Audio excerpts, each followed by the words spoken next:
Fala pessoal, tudo bem com vocês? A voz não tá das melhores, tá? Mas o Palmeiras está na grande decisão do Campeonato Paulista, vai enfrentar o Corinthians, venceu por 1-0 o São Paulo, com um pênalti que não dá nem pra dizer que foi polêmico, tá, gente? Foi inexistente. A gente vai falar sobre isso, de que maneira o Verdão chegou até essa decisão, o São Paulo, do jeito que jogou, tudo isso a partir de agora nesse vídeo, então eu convido você. Chega mais, eu sou o Chico Garcia, inscreva-se no canal e vamos juntos.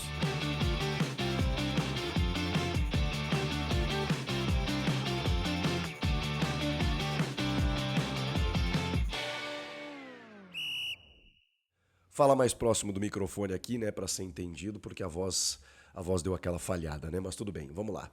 Gente, o jogo ele passa muito pela arbitragem, porque foi 1-0 para o Palmeiras, gol do Rafael Veiga e um lance de um pênalti inexistente. Então eu vou começar já por isso, porque depois eu até gostaria de falar a respeito do jogo, né? Mas não tem como eu fugir disso, gente. O jogo foi decidido pela arbitragem. E eu sei que muitos torcedores do Palmeiras estão lembrando aquela vez em que o VAR foi resetado, que tinha um impedimento na origem do gol do Caleri, que resultou numa eliminação do Palmeiras numa Copa do Brasil. Várias questões, né, de lá e cá, de erros e prejuízos para lá e para cá. Isso, de verdade, como analista aqui nesse momento, pouco me interessa, né? Eu preciso analisar o fato, o lance de hoje.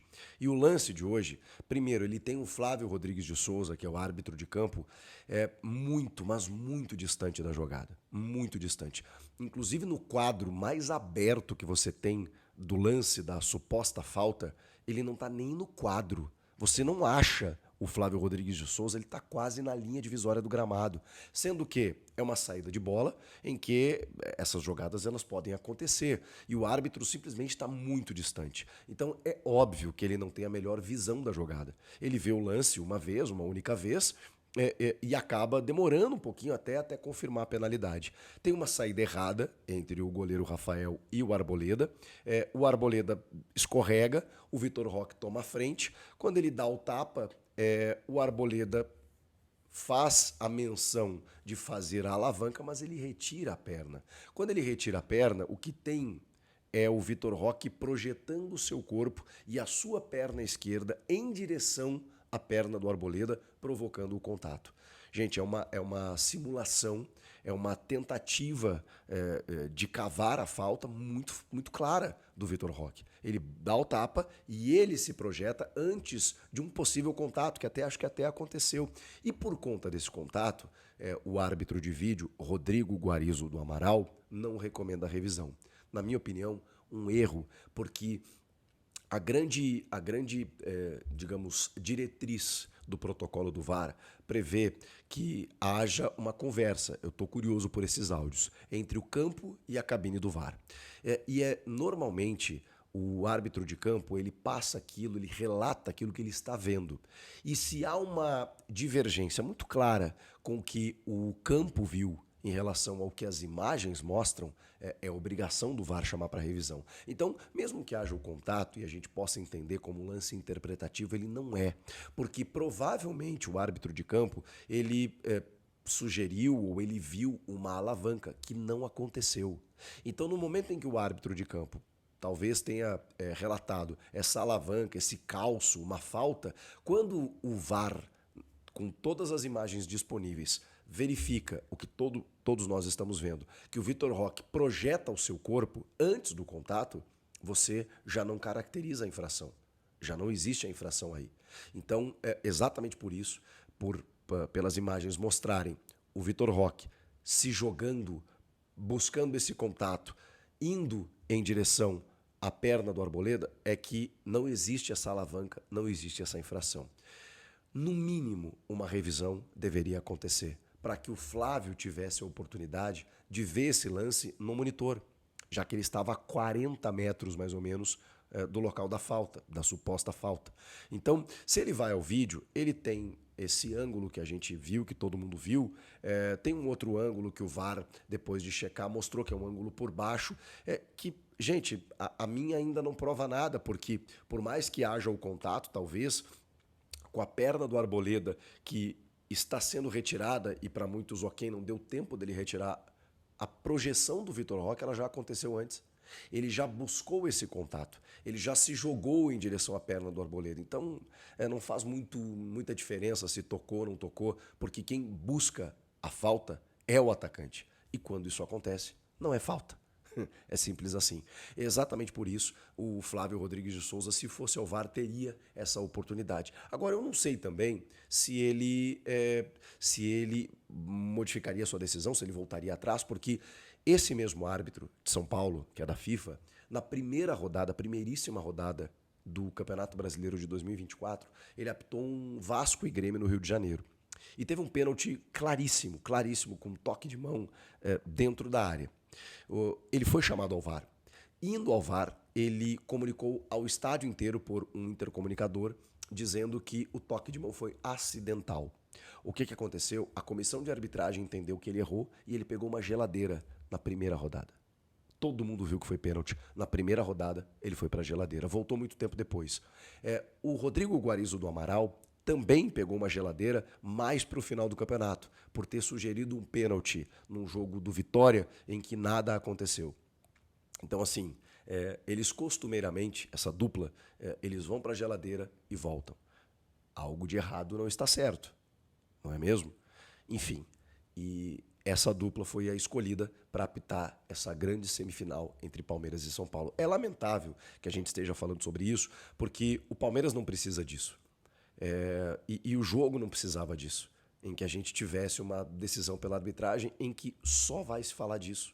Quando, na verdade, cara, foi um jogo bacana de se ver. Era um jogo equilibrado até isso acontecer.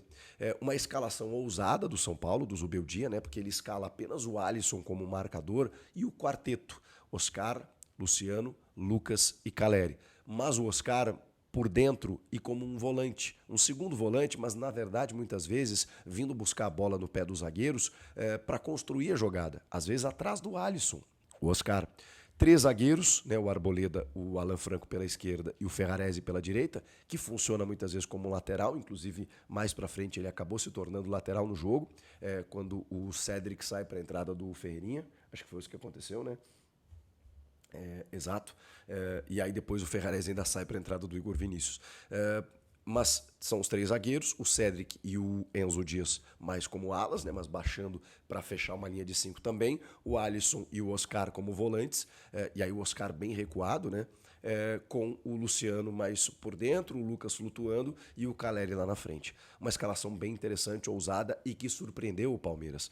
Mas o Palmeiras também tinha alguns trunfos. O Rafael Veiga foi um marcador nesse jogo e ficou no encalço do Oscar o tempo inteiro. O Emiliano Martinez foi dono do meio-campo, jogou muita bola, assim como o Marcos Rocha pelo lado direito, tendo uma leitura tática impressionante. O Mikael, que zagueiro fantástico que o Palmeiras contratou. Fez a dupla de zaga ao lado do Murilo. O Gustavo Gomes ainda voltando, até entrou no segundo tempo. Pelo lado esquerdo, o Vanderlan, depois do Emiliano, o Richard Rios e o Rafael Veiga, e um ataque super poderoso, né, com Facundo Torres, Estevão e Vitor Roque fazendo a sua estreia. Justamente o Vitor Roque que cava a penalidade para o Rafael Veiga fazer o gol de pênalti. Ou seja, uma equipe ofensiva do Palmeiras, mas muito ofensiva do São Paulo. E mesmo assim deu jogo. Um jogo equilibrado, um jogo de ações lá e cá. O Palmeiras estava com dificuldade de chegar, tanto que buscou alguns arremates, né? E o Rafael, cara, é uma pena que ele tenha errado nessa saída de bola que propiciou o pênalti, porque ele estava fazendo um grande jogo e fez ainda no segundo tempo, pegando algumas bolas difíceis. O Vitor Roque, muitas vezes, saiu da área para encontrar alguns passes. Encontrou uma hora para o Facundo, outra hora tentou uma bola para o Estevão, a bola escapou um pouquinho, mas ele é um jogador muito inteligente para jogar. E o Estevão, claro, muito marcado, mas tentou fazer aquelas suas jogadas individuais, né, e quase conseguiu êxito, especialmente no segundo tempo, quando aí o São Paulo se abriu bastante, né, para buscar o resultado e os espaços se ofereceram. E aí o Palmeiras teve muitas possibilidades até de matar o jogo, né, de fazer o 2-0. No momento que sai o gol de pênalti, há uma reclamação absurda do São Paulo, né? O São Paulo muito inconformado com a marcação, mas precisa reagir, né? Não tem muito o que fazer. E na bola seguinte, o Caleri tem a chance e de cabeça, sozinho, ele desperdiça. E de novo, né? Eu sei que tudo isso vira uma questão menor por conta da reclamação da arbitragem do São Paulo, mas de novo o Caleri, na hora decisiva, no momento decisivo, não conseguiu fazer aquilo que lhe cabe, que é fazer gols. Ainda mais quando ele tem uma possibilidade tão clara como essa que a gente viu. Então, o São Paulo não conseguiu reagir ainda no primeiro tempo. O Luciano vai para a entrevista muito abalado, reclama bastante e tudo mais. Estão querendo uma final aí, mas a gente vai tentar, vamos ver o que o treinador vai dizer, aquela coisa toda. Volta para o segundo tempo. O jogo fica, como eu disse, né, equilibrado, mas ao mesmo tempo São Paulo buscando muito campo de ataque. O Lucas foi muito marcado, muito caçado em campo, teve dificuldades para jogar. Mas, cara, era um jogo de perde e ganha o tempo inteiro, assim, de duas equipes estratégicas, aguerridas, mordendo o tempo inteiro.